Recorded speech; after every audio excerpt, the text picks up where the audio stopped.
Things that happened in moments in time in the past, the only way I can rewire my nervous system and teach it something new and get new neurons firing together and wiring together and teaching my body a different story is if I show back up to those really uncomfortable situations and meet that girl there, meet her there, and let her know we're all good here. Gotta stand up straight, gonna rise like a champion.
It's Monday. Got work to do. Let's get to work. Today, I'm leading our leadership meeting. So we rotate who leads on what Monday, and I get to do this Monday. And today I'm gonna test out something. I'm gonna test out being a little more sharp. You'll see what I mean, watch.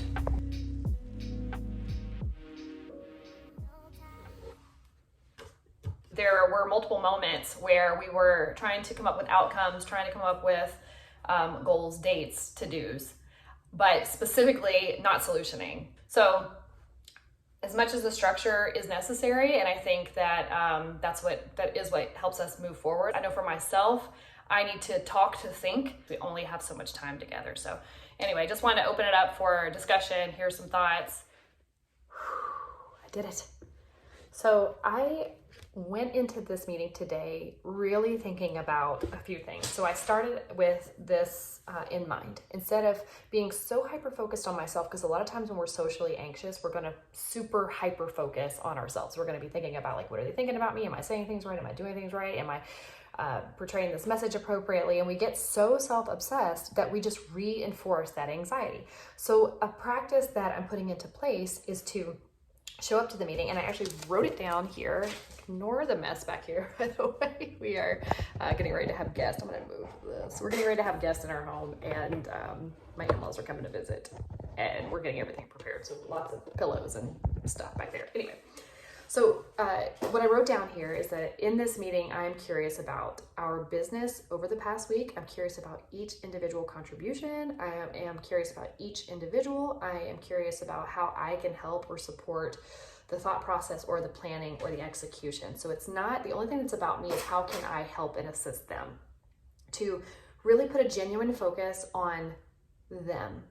And I showed up with that in mind. And I also showed up with, I'm going to use my voice. So my tattoo here, might have talked about this in other videos. I can't remember if I've actually talked about it yet or if that video is coming later. But anyway, what's represented on my arm here are 3 chakras in the energy system. And one of them is throat, which is to just open up my mouth and talk. A lot of flushing in my body comes from the fact that I am afraid of how I would be perceived on the outside.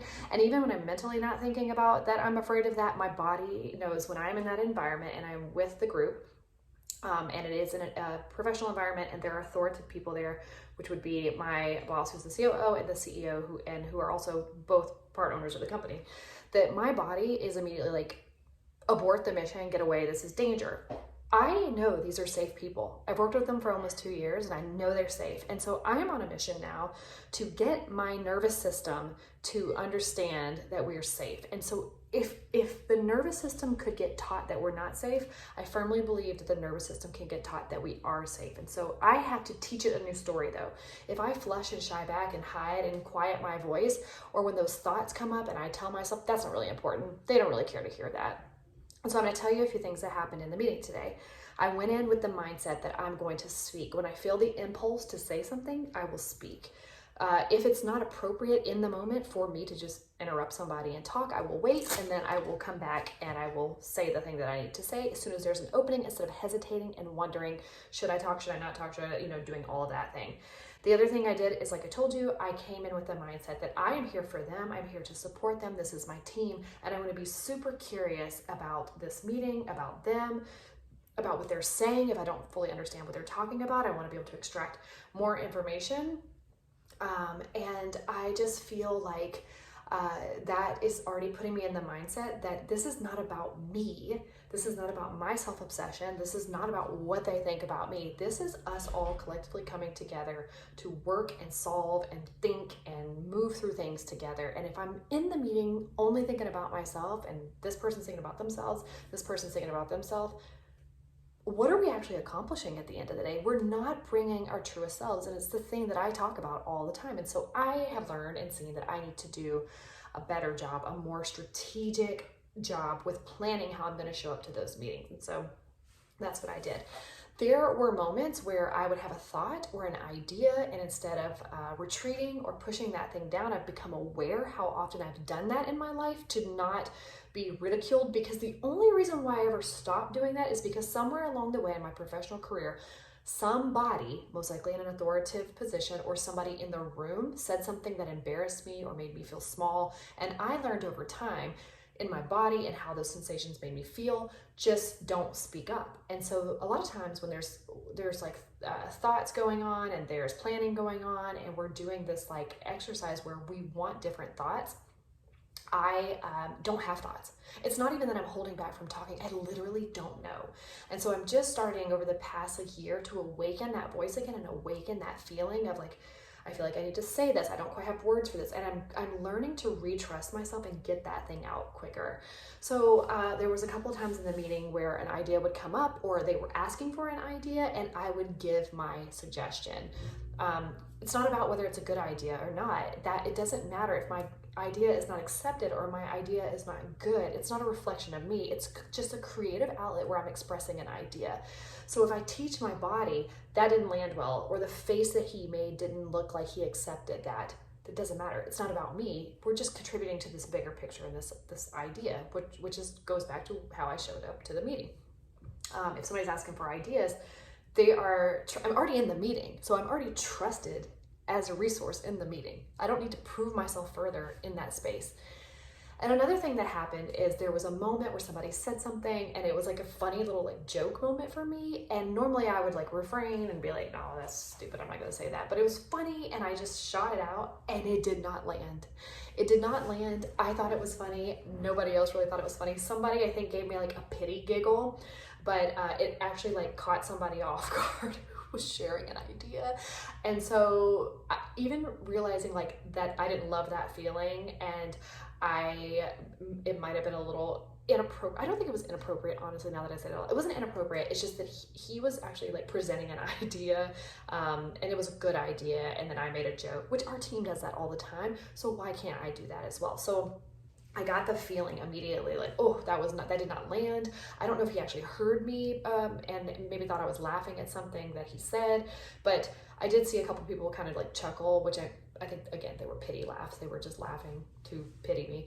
But I just let it be neutral. So I felt a little dumb, but then I kind of like taught myself in that moment that like the only way I can address this is get into this moment again. Things that happened in moments in time in the past, the only way I can rewire my nervous system and teach it something new and get new neurons firing together and wiring together and teaching my body a different story is if I show back up to those really uncomfortable situations and meet her there and let her know we're all good here. So that's what I did. And again, totally a dumb moment, but it doesn't mean I'm dumb. It's neutral. And there's another moment where I brought up something that was really intense and filled with a lot of feelings and some intuition stuff. And that doesn't always resonate in these environments, but I'm really just opening up to, this is who I am. I can be as strategic and process driven and corporate April as I want to be, but it's not who I am. And I'm going to show up as who I am. And even in like this like outfit today, like I wanted to be able to have on clothing that if I wanted to go like work out at any moment, I could. I work from home and I didn't want to spend, so I wanted to do a workout this morning and not spend the time working on my hair and doing all the things here, because what was important to me was actually getting that workout in this morning and before the meeting started. So when I took my shower, I made a decision that I'm not going to show up with like nice fresh bangs and all that stuff. I'm still going to look appropriate when I show up, but I just want to wear what I want to wear today. And if I'm wearing a champion shirt and a sweater and some shorts and my socks, I just want to show up as how I really feel today. And it's these little practices like this that open us up to so much more. And maybe that resonates with you, maybe it doesn't, but I just wanted to share some insight that for me as part of a leadership team, because people have asked me before, like, well, how do you continue to show up to these meetings and do this and do that? I just do it. And I noticed that over the past week, I've spent a little bit of time in our office. I know that I do get flushed and red, especially when there's moments where all eyes are on me or I'm sharing an idea. And I've taken some time over the weekend to process that and really think through that discomfort and why that's happening. And I realize that I'm still shying back. I'm shying back, even though I'm showing up, even though I'm talking, even though I'm doing the thing. I am letting that narrative run in my system. And so what I'm doing is I'm being more proactive instead of reactive, because I think my strategy has always been just react to it, breathe, pull your shoulders back and move into it. Like, you're going to show up anyway, do it, do the hard thing. And so after the weekend, I just realized, like, I want to teach it something new. This is my baby. This is my little sweet, gentle nervous system that really didn't ask for all this stuff to happen to it. So what I'm going to do is I'm going to introduce it into this safe environment, which is where it's been for 2 years. And I'm going to start rewriting that story with a different narrative and showing up in a different way and just getting my mind in the place that, like, this meeting is not about me. I believe that over time of rewriting the story over and over and over again, because something taught the system this. And if something taught it, then I can reteach it something new. I believe that for myself. And I hope that this gives you some encouragement. I hope it gives you some ideas and thoughts to ponder. And the thing that I would encourage you to do is, like, take a little notepad and write down for yourself, you know, how do you want to show up in a meeting? How do you get the focus off of you? And how do you move into this space of empowerment and proactiveness instead of reacting to the environments around you? Because in this outside world where we have no control, we're always going to be showing up in this reactive state if we don't empower ourselves on how we're going to show up and give ourselves a new story to tell. So I hope that there's some nuggets in here that help you out. I just wanted to share from my own experience. If you found this video helpful or any of this talk helpful for yourself, I would really appreciate it if you would give this video a thumbs up, because it really helps the channel and it helps get the word out to more people who are struggling with blushing phobia and erythrophobia, or chronic blushing and not knowing what they can do next. So if you like the video, give it a thumbs up. If you haven't subscribed yet, be sure to subscribe. I'm going to have more videos like this coming out in the near future. Maybe it's a little vlog style, showing you a little insight into my life and how I handle things in real time. So if you like this new style of video, just let me know in the comments below and I'll make sure to get some more lined up for you. But until next time, my friends, I'll see you in my next video. Bye. So rise up, rise up, rise up. When you've had enough, when the crowd gets rough.